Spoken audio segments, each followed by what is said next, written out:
Assalamualaikum warahmatullahi wabarakatuh. Alhamdulillahirrahmanirrahim. Wassalatu wassalamu ala asrafil anbiya'i wa mursalin Sayyidina wa maulana Muhammadin wa ala alihi wa sahbihi ajma'in, amma ba'du.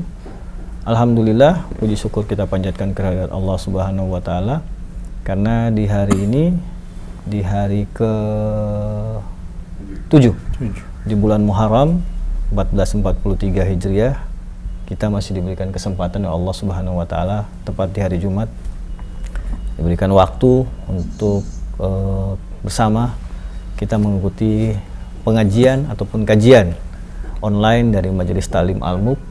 Seperti biasa, kali ini kita akan kajian hukum privat, di mana Allah memberikan kita nikmat untuk bisa berkumpul di sore hari ini, bisa meluangkan waktu.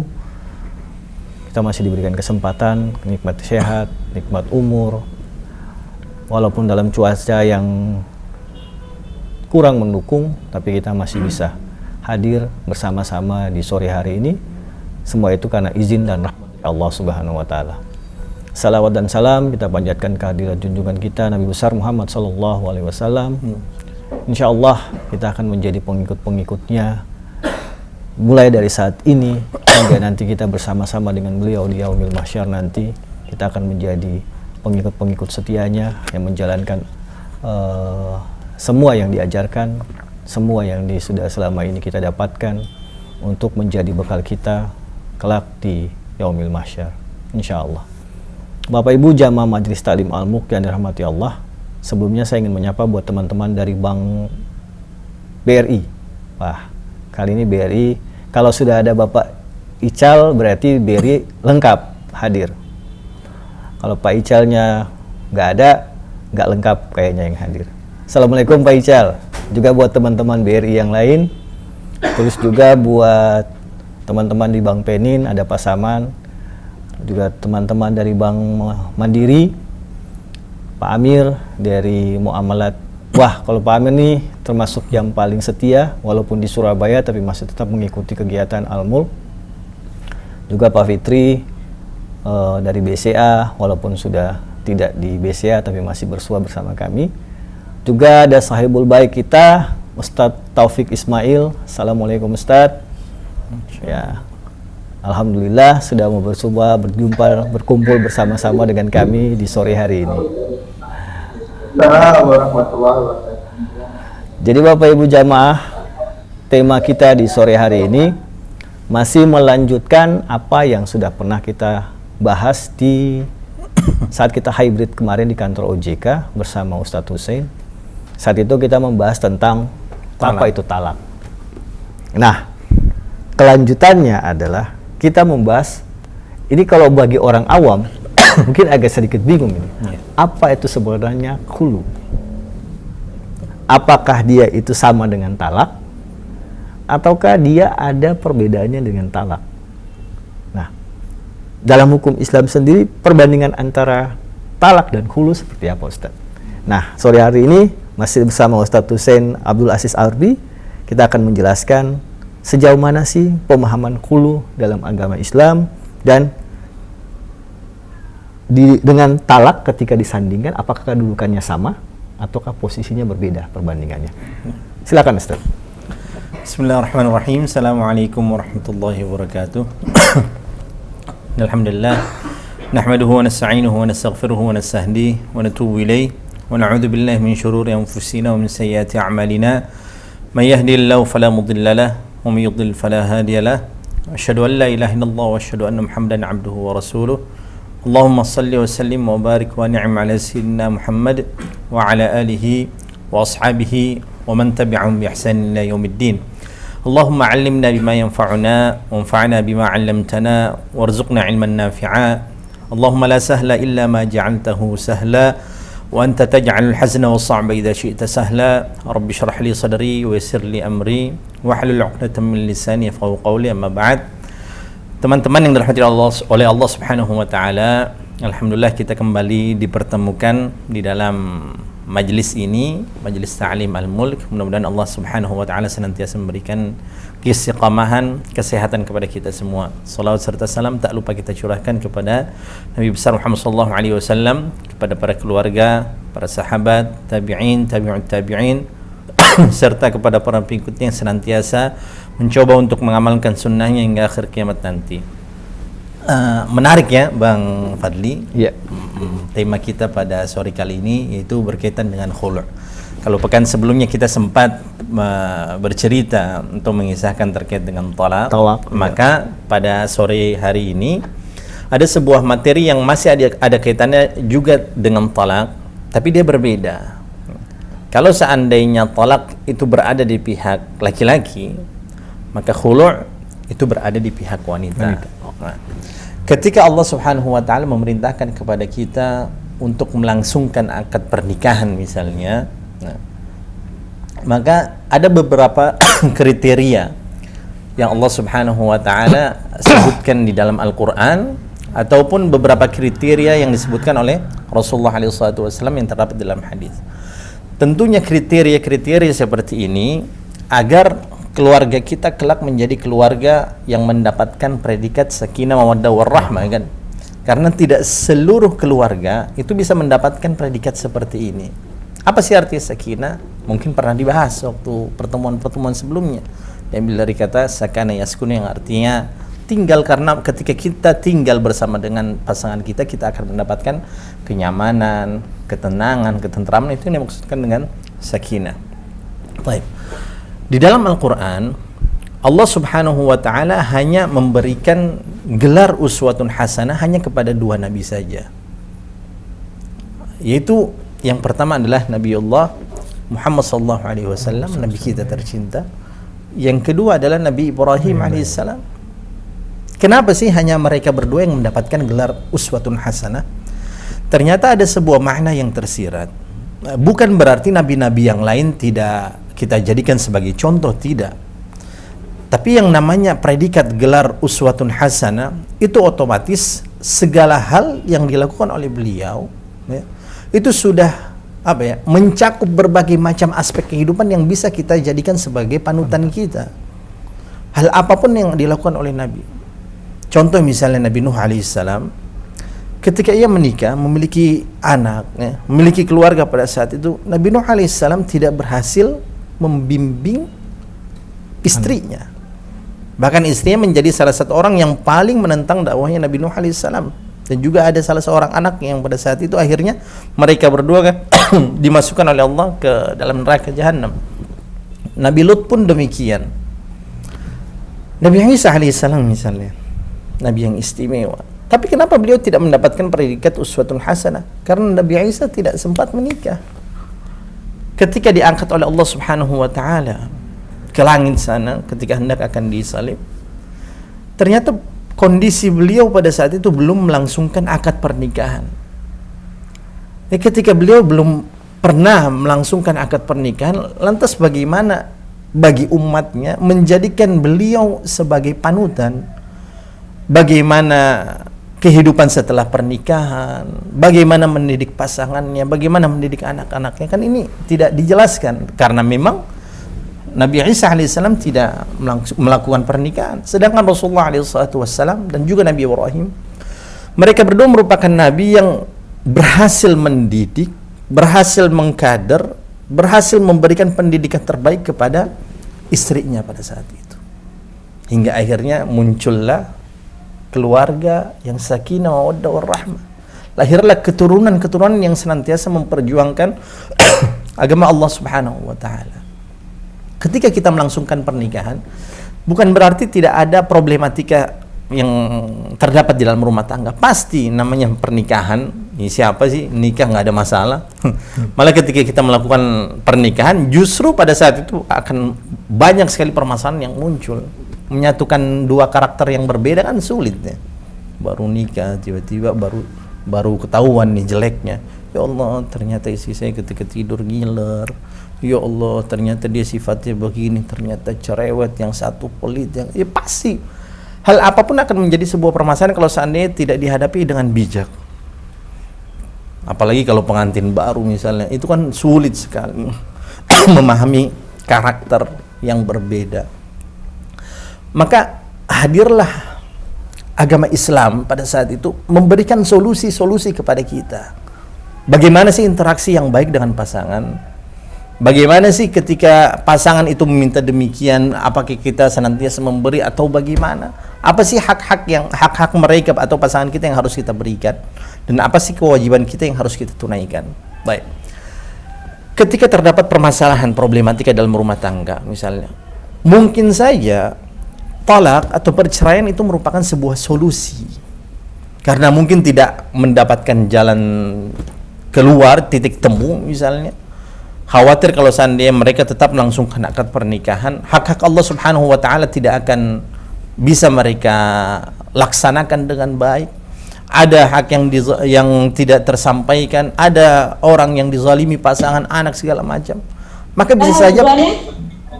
bisa saja talak itu merupakan sebuah solusi yang Allah Subhanahu wa taala hadirkan kepada kita sebagai umat Islam. Itu kalau kita melihat ayat terkait dengan talak, pada awalnya Allah Subhanahu wa taala bercerita tentang di antaranya ya, karakter ketika kita memilih pasangan. Allah taala jelaskan kalau mau menikah lebih baik mencari wanita yang muslimah. Walaupun wanita muslimah itu merupakan seorang budak, dibandingkan kita menikah dengan ahlul kitab, misalnya wanita ahlul kitab, ya memang diperbolehkan. Tapi wala amatum muslimatun khairum min musyrikati walau a'jabatkum.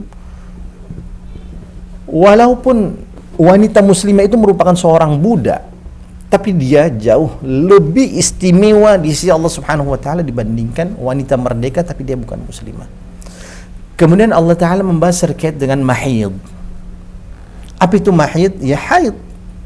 Karena kebiasaan orang-orang Arab jahiliyah, mereka ketika mendapati pasangannya pada saat itu dalam kondisi haid, mereka akan usir tuh pasangannya.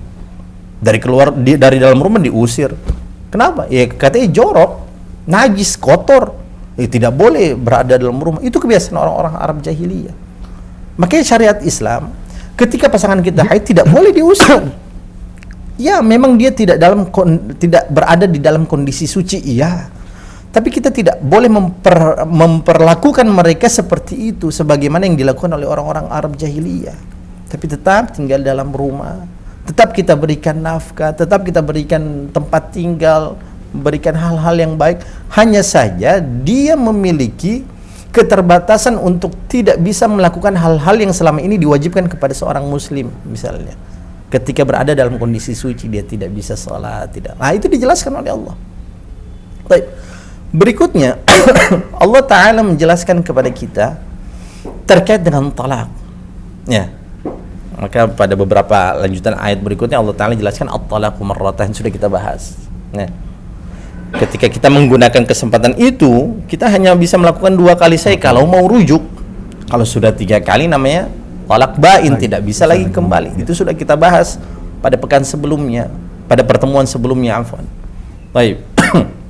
Maka apa sih itu khulu'? Kalau talak itu berada di pihak laki-laki, ketika seorang laki-laki merasa tidak cocok lagi dengan pasangannya, ini kayaknya istri dia suka kurang ajar nih sama saya ini. Saya suruh A, bukannya bikin A, protes dulu lah, adu argumen dulu lah, bikin B, bagus kalau bikin B, tapi ini bikin C, D, E, F, G, dan seterusnya. Ya pokoknya cekcok lah tiap hari. Wah, ceraikan, selesai, cerai. Itu talak. Sedangkan khulu' secara bahasa dia diambil dari bahasa Arab yang akar katanya adalah khala'a yakhla'u, yang artinya melepaskan. Misal, khala'tu thawbi, saya melepaskan gamisku, pakaianku.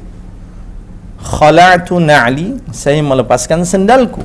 Khala'tu hidai, saya melepaskan sepatuku. Khala'tu taqiyati, saya melepaskan songkoku, kopiahku. Nah, kenapa di dalam bahasa Arab fikih misalnya disebut sebagai khulu'? Karena pada saat itu sang istri meminta untuk dilepaskan dirinya dari ikatan pernikahan dengan suaminya. Jadi ya kurang lebih kalau kita bahasakan seperti istri minta gugat cerai lah, seperti itu kurang lebih. Tapi ada konsekuensi yang berlaku. Ketika sang istri meminta untuk diceraikan, maka hal yang harus dia lakukan adalah dia harus mengembalikan segala hal yang pernah diberikan oleh sang suami kepada dirinya. Dalam tanda kurung ini berupa mahar. Misal ketika dia melakukan pernikahan, maharnya berapa nih? Kalau maharnya cuma seperangkat alat sholat, ya mudah saja dibalikan gitu ya. Tapi kalau seandainya mahar yang diberikan pada saat itu uang yang cukup besar misalnya, seperti yang dialami oleh salah seorang sahabiyah, namanya istri dari Qais ibn Thabit atau Thabit ibn Qais ibn Syammas radhiyallahu anha. Pada saat itu beliau meminta untuk diceraikan, dikhulu' gitu, meminta khulu' kepada suaminya. Ya. Maka hal ini diadukan kepada Rasulullah SAW.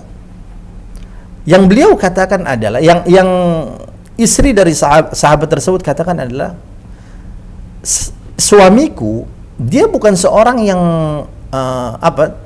tidak melaksanakan salat misalnya, tidak melaksanakan ibadah, dia rajin, dia orangnya baik, ahlul ibadah.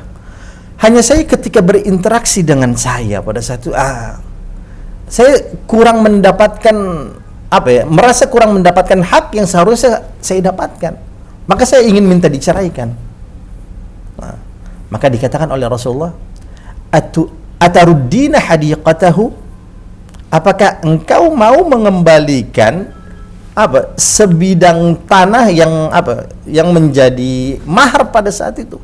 Hadiqah ini artinya kebun. Kebun kan berpenghasilan, uang mengalir terus. Siap nggak kalau minta cerai, engkau kembalikan tuh kebunnya yang pernah dikasihkan sebagai mahar?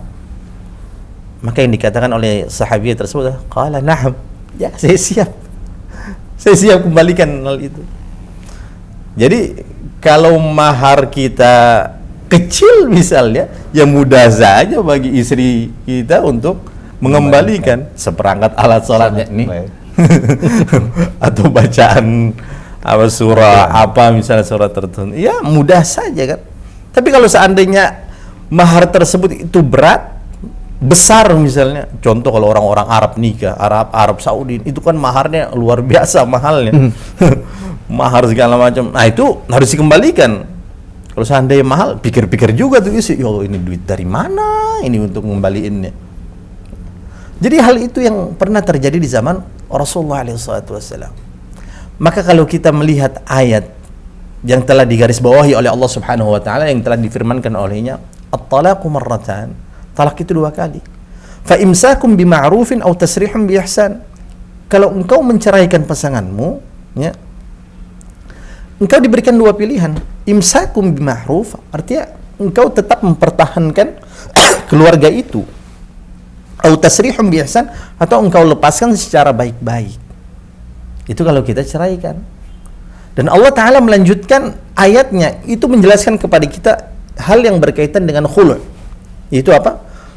Wala yahillu lakum, dan tidak dihalalkan bagi kita, tidak diperbolehkan maksudnya, an ta'khudhu mimma ataitumuhunna syai'an, untuk meminta kembali atau mengambil kembali harta alias mahar yang pernah kita berikan kepada mereka.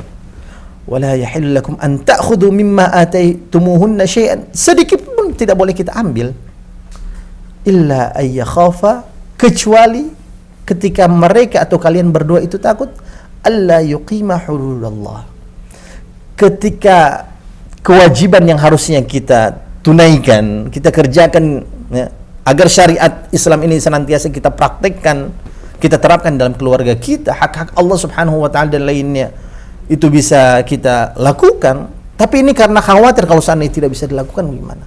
Alla yuqima hududallah. Maka hal itu boleh untuk dilakukan. Jadi kita ambil lagi tuh, ditarik lagi maharnya. Itu merupakan syarat. Kalau seandainya seorang wanita mendapatkan keluarganya misalnya, pasangannya kurang serak, tapi apakah semua alasan itu bisa dia jadikan sebagai alasan untuk meminta diceraikan? Nah, ini dia. Karena dalam sebuah hadis Rasulullah SAW beliau pernah menjelaskan, ya, Al-mukhtali'at hunnal munafiqat. Orang-orang wanita yang meminta untuk dikhulu', ya. Kata Rasulullah SAW, hunnal munafiqat. Banyak di antara mereka yang termasuk dalam kategori orang-orang munafik. Na'udzubillahi min dzalik. Kenapa? Karena mereka meminta untuk diceraikan oleh pasangannya, tapi alasannya itu tidak termasuk dalam alasan yang dibenarkan di dalam syariat Islam. Malah kalau seandainya dia mampu untuk mempertahankan keluarganya, itu yang justru lebih baik. Itu yang justru lebih utama dibandingkan dia minta khulu', minta untuk diceraikan, kecuali memang kalau seandainya tidak ada solusi. Coba kita lihat ya kisah-kisah keluarga nih. Ini berkaitan dengan keluarga semua. Di dalam surah At-Tahrim, Allah Subhanahu wa taala menjelaskan di antara dua hambanya yang akan masuk surga, Allah Subhanahu wa taala memberikan perumpamaan keluarga yang baik adalah kalau seandainya wanita itu baik. Dalam surah At-Tahrim bagian akhir-akhir, lembaran akhir. Wa daraballahu mathalan lil ladzina amanu imra'ata fir'aun. Perumpamaan seorang wanita yang salihah adalah imra'at Fir'aun, yaitu istri dari Fir'aun. Ya, kalau kita lihat Fir'aun ini kan kurang ajarnya bukan main. Ngaku diri sebagai Tuhan, ya, kekayaan, kekuasaan luar biasa, hal apapun dia lakukan, membunuh orang, membantai orang, ya berkuasa. Apa sih yang nggak bisa dia lakukan pada saat itu? Mengaku dirinya sebagai Tuhan. Kalau seandainya Asia kan, istri dari Firaun kan namanya Asia. Kalau seandainya Asia minta cerai pada saat itu, khulu, iya, itu apa ya, alasan yang betul-betul diterima, tidak mungkin tertolak pada saat itu. Alasan yang betul-betul logis, diterima dalam syariat itu.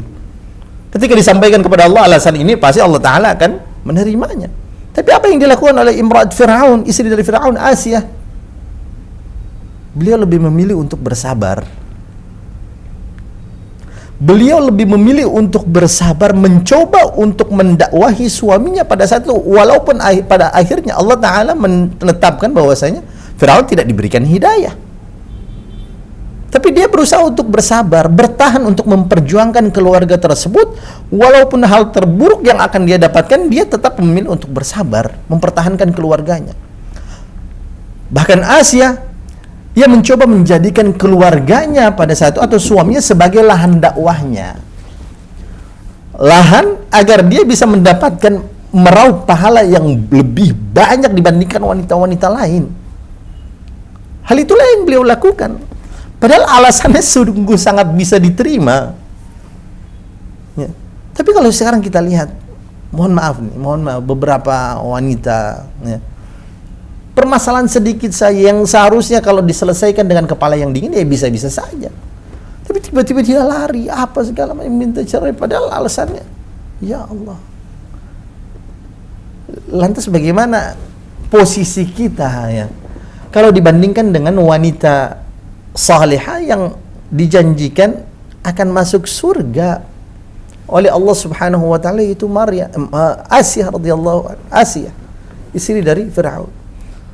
Hingga akhirnya ketika beliau mencoba untuk mempertahankan keluarga, mencoba mendakwahi suaminya, beriman kepada Allah dan kepada Nabi Musa, pada saat itu ketahuan, diapakan? Disiksa. Tapi pertanyaan, apakah Asia meminta untuk diceraikan, minta khulu'? Tidak. Disiksa sampai mati kan pada saat itu.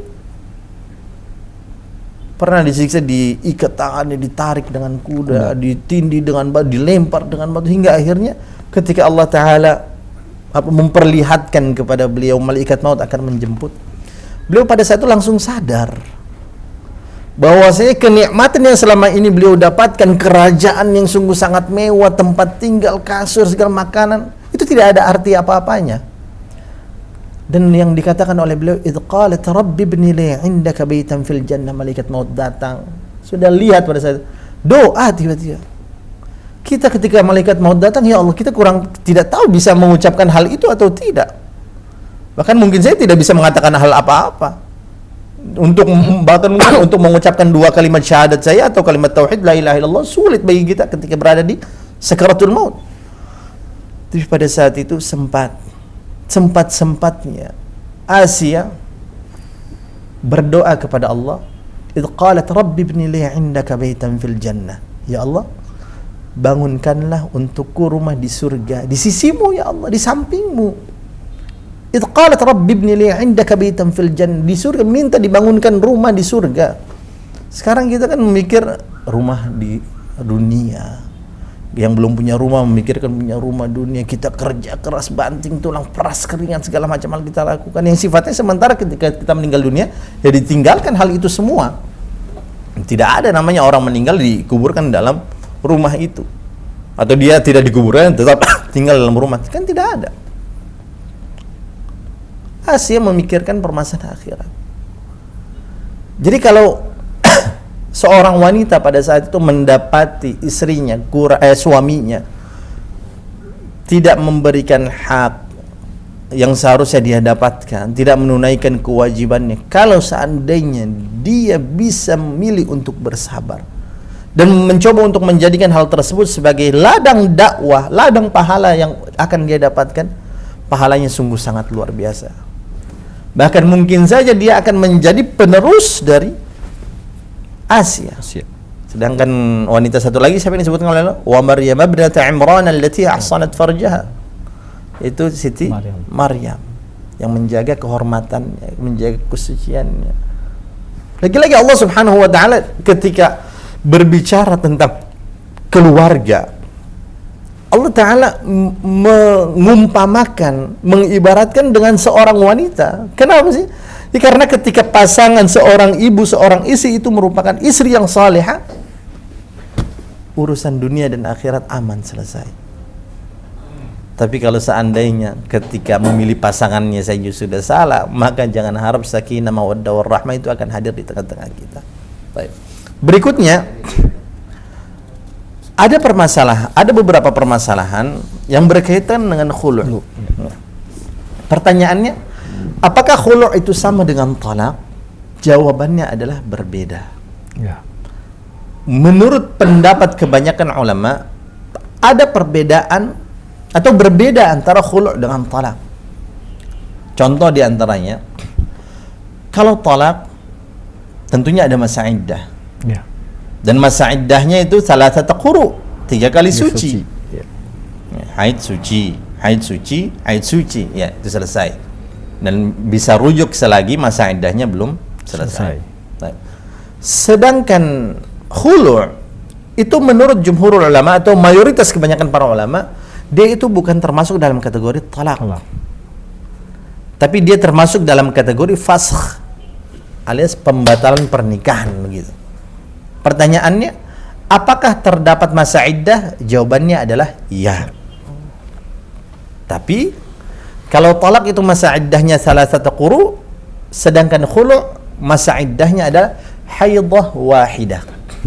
1 kali haid saja. Fungsinya apa? Istibra al-janin, untuk memastikan tidak ada janin yang dikandung pada saat itu. Kalau talak itu hanya diperbolehkan pada waktu suci, pasangan kita, istri kita sedang suci, kemudian dalam kondisi suci tersebut tidak habis kita gauli, bukan dalam kondisi hamil, haid ataupun nifas, maka pada saat itu diperbolehkan bagi kita untuk mentalak. Sedangkan ketika kita mentalak ataupun menceraikan pasangan kita dalam kondisi haid, nifas, hamil, suci atau setelah kita gauli, maka pada saat itu merupakan talak yang diharamkan. Sedangkan khulu', Allah Subhanahu wa taala tidak mengatakan suci atau tidak.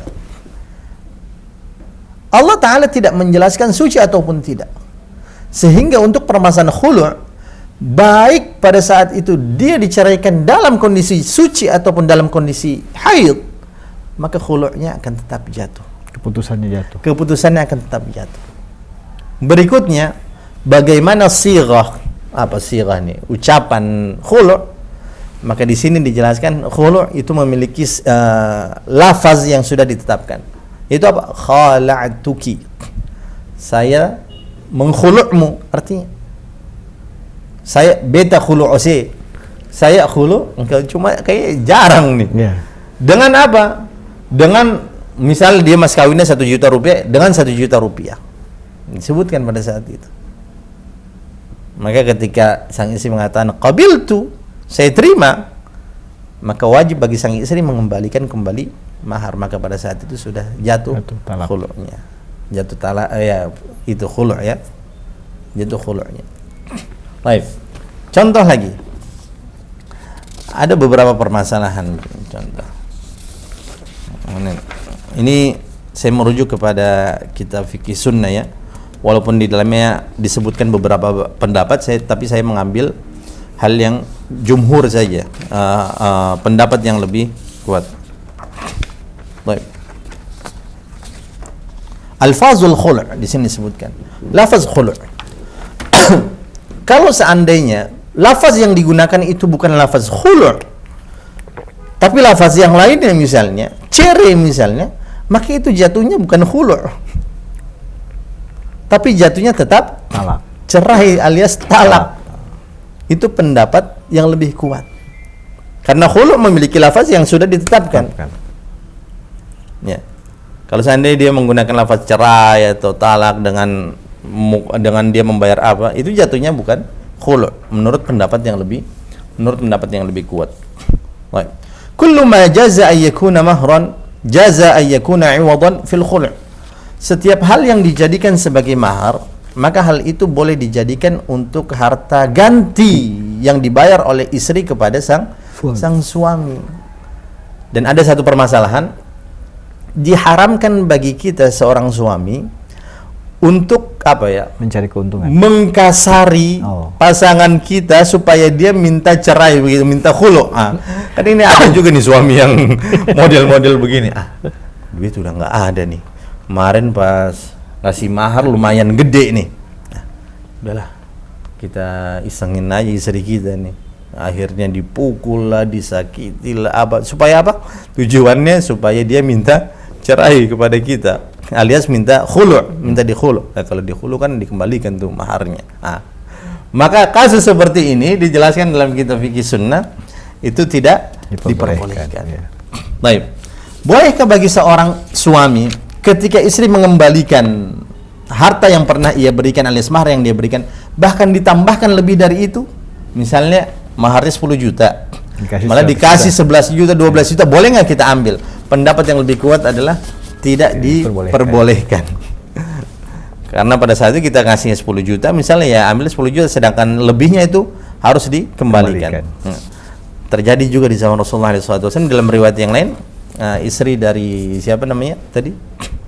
Thabit ibn Qais, ya. Thabit ibn Qais, istrinya pada saat itu ditanya oleh Rasul, apakah engkau siap untuk mengembalikan kebun yang menjadi maharmu? Maka yang dijawab oleh, ya saya siap, bahkan saya akan tambah lebih dibandingkan apa yang pernah dia berikan. Mungkin saking sudah kesalnya, jengkelnya, tidak tahannya dengan apa yang dilakukan oleh pasangannya terhadapnya pada saat itu, maka kata Rasul, jangan, tidak, tapi apa yang telah diberikan hanya itu saja yang engkau kembalikan. Baik. Berikutnya misal istri minta gugat cerai alias khulu', akan tetapi dia tidak mampu untuk mengembalikan mahar yang pernah diberikan oleh sang suami.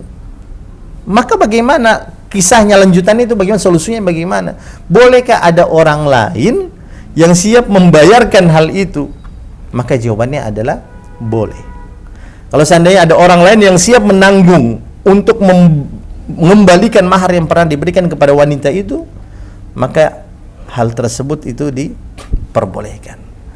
Ini merupakan solusi yang Allah Subhanahu wa taala hadirkan kepada keluarga kita, keluarga umat Islam. Kalau seandainya memang ada cekcok, tidak ada solusi sama sekali yang lain kecuali perceraian, maka sang istri boleh menggugat cerai suami alias dinamakan sebagai khulu'.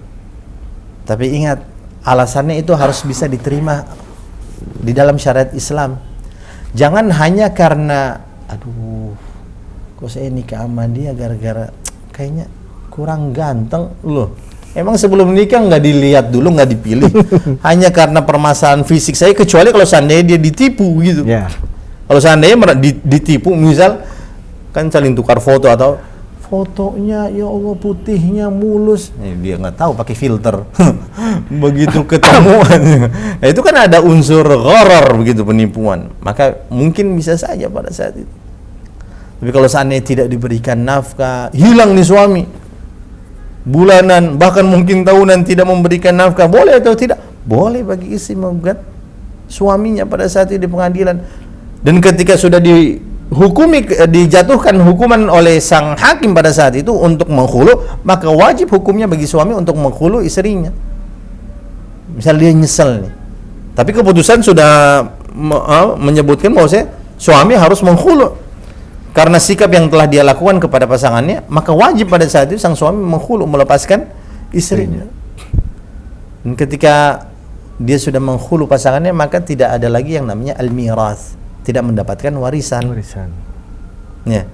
Jadi dulunya tidak mendapatkan warisan kalau seandainya ada yang meninggal dunia. Ini sudah mau maghrib ya. Sudah mau maghrib, mungkin saya kembalikan kepada Bang Fadli sebagai moderator. Allah taala alam. Assalamualaikum warahmatullahi wabarakatuh. Waalaikumsalam, Ustaz. Ya, jadi kalau kita bahas tentang khulu, Ustaz, ini pembahasannya ternyata dia lebih, konsepnya lebih, sebenarnya sedikit lebih dipersulit ya, dibandingkan dengan talak. Tadi Ustaz sendiri sampaikan bahwa kalau bini bilang talak, itu kan keputusannya bukan khulu, tapi itu ada cerai, berarti hanya jatuhnya talak. Karena kan harus mengeluarkan kata-kata yang tadi. Akan tetapi talak berada di pihak pria. Nah, berarti kalau misalnya dia bilang talak, itu tidak akan pernah jatuh selama si pria tidak mengiyakan. Iya, tidak mengiyakan. Jadi saya bilang talak, kita talak. Berarti selesai dengan ketentuan. Tapi kalau khulu, begitu istri menyampaikan dan diiyakan atau tidak, keputusannya bisa langsung final, ataukah dia harus tetap menunggu bahwa suaminya menyatakan iya? Kalau di dalam kitab fikih sunnah di sini disebutkan, ketika seorang istri meminta khulu' suaminya, baik suaminya pada saat itu menghulu atau tidak, pendapat yang disebutkan di sini adalah tetap jatuh. Nah, tetap berarti jatuh. Ternyata kata khulu ini lebih berbahaya dibandingkan dengan kata cerai. Makanya Rasulullah jelaskan al-mukhtali'at hunnal munafiqat. Kebanyakan wanita yang minta khulu' karena alasan yang tidak syar'i, mereka adalah al-munafiqat, orang-orang munafik. Ya. Ini kita punya pertanyaan, Ustaz. Oke. Ustaz, afwan, Ustaz izin bertanya yang berkaitan dengan khulu. Jika si istri minta di khulu, tapi dalam kondisi yang sama sekali tidak bisa mengembalikan mahar, apakah si suami boleh merubah redaksi khulu dengan talak? Dalam hal ini langsung menjatuhkan talak 3. Langsung menjatuhkan talak 3. Jadi istri minta khulu, tapi maharnya tidak sanggup dikembalikan, suami merubah, kita talak langsung talak 3. Itu memang berarti sudah ada pertikaian di antara keduanya. Walaupun sebenarnya suaminya tidak pingin, tapi mungkin suami tidak pingin sebenarnya untuk pisah, tidak pingin untuk cerai. Tapi istri tetap ngotot, akhirnya khulu, tapi karena sanggup tidak mampu mengembalikan. Mungkin solusinya kalau seandainya ada orang lain yang mampu membayarkan, ya menjamin begitu, mengembalikan hartanya atas nama istrinya. Ada yang menanggung. Nah, itu kan selesai, berarti tetap di khulu'. Maka masa iddahnya cuma 1 kali haid. Tapi kalau seandainya karena tidak mampu minta di khulu, kemudian sang suami langsung menceraikan, beta cerai 3 kali, saya talak engkau langsung 3 kali. Di sini terdapat perbedaan pandangan. Keluar kata cerai dalam satu majelis, dalam satu waktu. Pendapat yang lebih kuat, ketika dia langsung menceraikan 3 kali dalam satu waktu, itu hanya dianggap sebagai 1 kali talak saja. Itu pendapat yang lebih kuat. Walaupun menurut pendapat sebagian madhab Syafi'iyah mengatakan tidak, dia langsung jatuh 3 kali talak. Dan talak seperti ini merupakan talak yang hukumnya itu haram, tidak diperbolehkan. Tidak boleh kita langsung mentalak 3 dalam satu waktu istri kita, pasangan kita, tidak diperbolehkan. Jadi talak itu kita berarti berdosa. Di sisi lain, di satu sisi talak itu akan tetap jatuh, tapi di sisi yang lain kita akan mendapatkan dosa karena cara kita menceraikan pasangan kita itu tidak dibenarkan seperti itu. Jadi akan tetap jatuh pada saat itu. Pendapat yang lebih kuat, ya jatuhnya cuma 1 kali talak. Masih ada kesempatan untuk rujuk. Jadi tidak sampai khulu karena tidak mampu mengembalikan mahar yang pernah dia dapatkan. Kecuali kalau dia mampu mengembalikan ya langsung jatuh. Nah, kelanjutannya nih Ustaz. Jika si suami telah menempuh jalan khulu, tapi dengan mengikhlaskan mahar yang pernah diberikan, apakah si istri tetap harus berkewajiban mengembalikan maharnya? Sekarang suami karena sing sanggup bayar mahar, ya, suami ikhlas sudah maharnya. Tapi apakah hulunya tetap jatuh dan istri satu saat tetap harus kembalikan maharnya atau tetap? Wallahu ta'ala alam. Yang jelas ketika sang istri tidak mampu untuk mengembalikan maharnya, berarti bukan khulu'. Walaupun suami ikhlas. Walaupun suami ikhlas. Karena khulu' adalah apa ya? Ada ketentuannya. Ada ketentuannya. Fa in khiftum alla yuqima hududallahi fala junaha 'alaihima fi maftadat bih. Iftadat bih, ya itu adalah ya barang yang pernah diberikan begitu, ditebuslah istilahnya. Tapi kalau seandainya udahlah diikhlaskan, ya itu mungkin suaminya memang udah pengen cerai ya. Wallahu ta'ala alam. Ya setahu saya ya namanya khulu' itu harus ada harta yang diberikan begitu, dikembalikan dari pihak istri kepada suami. Jadi memang kalau kita baca hukum tentang khulu, ternyata memang ada beberapa hal yang tidak segampang itu ya, bisa dilakukan dibandingkan dengan talak. Kalau talak hanya istri menyampaikan ini, suami mengiyakan, bisa jadi jatuh. Tapi dengan masa idah yang harus menunggu. Kalau khulu ini kan ada ketentuan-ketentuan, dan ternyata memang benar-benar perempuan tuh dibuat untuk tidak segampang itu untuk meminta diceraikan. Nah, sekarang ada lagi persoalannya begini Ustadz. Dalam hukum perceraian dengan khulu, kalau talak ada akibat hukumnya. Nah, khulu itu akibat hukumnya apa Ustadz? Contoh, kayak ke anak, kalau warisan kan sudah pasti tidak dapat. Tidak dapat. Tapi ke anak bagaimana statusnya Ustadz? Kalau ditalak kan suami masih bisa bertanggung jawab ke anak. Nah kalau khulu, apakah suami masih bisa bertanggung jawab dengan anaknya gitu? Baik. Kita mengenal ada istilahnya mantan suami, ya. Mantan istri, ya. Tapi tidak ada mantan anak. Tapi tidak ada mantan anak. Ya. Maka ketika sudah menghulu suaminya pada saat itu, sang suami tetap memiliki kewajiban untuk menafkahi anaknya. Nah, karena dia tetap merupakan anaknya. Kalau suami minta ambil anaknya, kalau seandainya disetujui oleh istrinya tidak menjadi masalah. Berarti terserah istri mau kasih nafkah atau enggak, terserah. Iya. Berarti suami tetap menjalankan tugasnya. Iya. Karena memang ini yang dibilang tadi, kalau talak memang ketentuannya sudah jelas. Iya. Suami apapun yang terjadi, dia harus bertanggung jawab kepada anaknya. Tapi kalau khulu, selama misalnya suaminya bilang, beta yang ambil anak-anak, beta ya ikhlaskan khulu, tapi dengan catatan beta yang ambil anak. Kalau seandainya istrinya mengiyakan, ya boleh saja. Boleh saja. Tapi kalau istrinya tidak mengiyakan, ya itu harus dirundingkan kembali. Nah sekarang bagaimana Ustadz dengan, ada pertanyaan lagi, bagaimana dengan perjanjian pranikah? Ya. Apakah itu dikecualikan? Kan ada sekarang pranikah kan orang bikin perjanjian, harta bla bla bla bla. Misalnya di situ dia mahar tidak akan dikembalikan. Iya kan? Mahar yang sudah diberikan tidak akan dikembalikan. Ya, di pranikah itu. Ya misalnya saja Ustadz, mahar rumah seharga sekian ini bla bla bla. Sekarang ini kan tidak akan dikembalikan. Nah, langsung dibikin dalam perjanjian pranikah, terjadi apapun tidak dikembalikan. Baik. Rasulullah SAW beliau pernah menjelaskan al-muslimuna ala syurutihim. Seorang muslim itu kalau seandainya mereka sudah membuat syarat dan diiyakan oleh saudaranya, maka harus dijalankan syarat tersebut. Ya. Makanya di dalam pernikahan misalnya itu kan biasanya kita sudah mengetahui hal-hal yang menjadi konsekuensi yang harus kita lakukan atau kita dapatkan, yang kita jalankan misalnya. Itu kan misalnya kalau KUA kan dijelaskan kalau seandainya kita meninggalkan pasangan selama sekian bulan berturut-turut tidak diberikan nafkah, maka jatuh. Alat kan. Apakah hal itu berlaku? Ya. Apakah itu bisa berlaku? Ya, Ya. ini disebut sebagai sighah ta'liq. Sighah Ya. ta'liq, ya. Sighah ta'liq. Ta'liq. Ketika ada ta'liq itu ya catatan syarat kemudian kita setuju ya, dan iya itu dijadikan sebagai hukum yang berlaku. Karena ada sebuah kaidah yang menjelaskan al-'ada muhakkamah.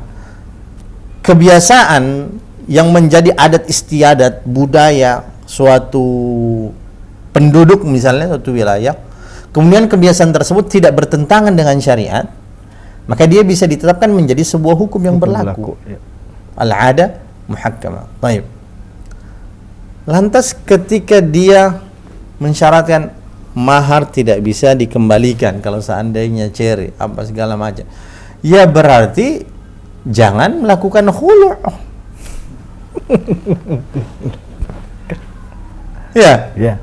Berarti jangan tidak diperbolehkan bagi istri untuk meminta khulu'. Hulu. Ya. Karena kalau dia meminta khulu' walaupun sudah terdapat perjanjian, ya itu tidak lagi berlaku. Karena namanya khulu' wajib mengembalikan Ya. mahar yang pernah diberikan. Karena hadisnya jelas. Ataruddina hadiqatah, kata Rasulullah kepada istri dari Thabit bin Qais. Qalat na'am. Maka dia mengatakan, "Ya, saya kembalikan." Berarti secara hukum kedudukannya memang lebih tinggi dari Lebih perjanjian tinggi. pranikah sekalipun. Iya. Ya. Jadi Jadi mungkin buat- syarat di atas syarat. Syarat di atas syarat. Ketentuan hukumnya, undang-undang yang paling tertinggi adalah apa yang disampaikan oleh Rasulullah. Walaupun ketentuan sudah bikin perjanjian bla bla bla sampai stempel di atas segala Materai, macam, oh. materai dan segala macam, sahkan di notaris dan pengadilan tetap. Ya. Mungkin secara hukum administrasi ya dia menang, mungkin ya. Iya. Tapi secara agama tidak, dia harus tetap mengembalikan. Mengembalikan. Dan ini kalau sampai bawa ke pengadilan pun tetap kedudukannya lebih tinggi sebenarnya dari perjanjian pranikah itu. Jadi buat yang Bapak Ibu yang bertanya tadi, walaupun punya perjanjian pranikah ya berpikir-pikir dulu sebelum bikin perjanjian. Jangan sampai sudah bikin perjanjian pas yang kayak Ustadz bilang tadi, terpaksa tetap harus menjalani rumah tangga, tidak boleh sampai mengeluarkan kata hulu. Kalau hulu keluar berarti kembalikan semuanya. Ya. Jadi Bapak Ibu jamaah yang dirahmati Allah, ternyata pembahasan tentang hulu ini secara garis besarnya masih lebih dalam ya Ustadz, dibandingkan dengan kita bahas talak. Karena talak mungkin kita sudah sering dengar. Ya, khulu dia masih asing, Ya. masih asing di telinga kita. Ya ibarat kata orang bilang mungkin sudah sering terjadi, tapi orang tidak memahami bahwa ternyata ada aturan-aturan, ada rule yang harusnya dilaksanakan. Nah kayak contoh, ada bini yang tiba-tiba gugat cerai suaminya, langsung lapor pengadilan. Ya kan? Kemudian dia langsung pergi, Ya. bahasa Jakarta ngayap gitu Ya. aja, pergi ke sana kemari, Daftar padahal di seharusnya ada pengadilan. masa iddah Ya, juga kan. Iya.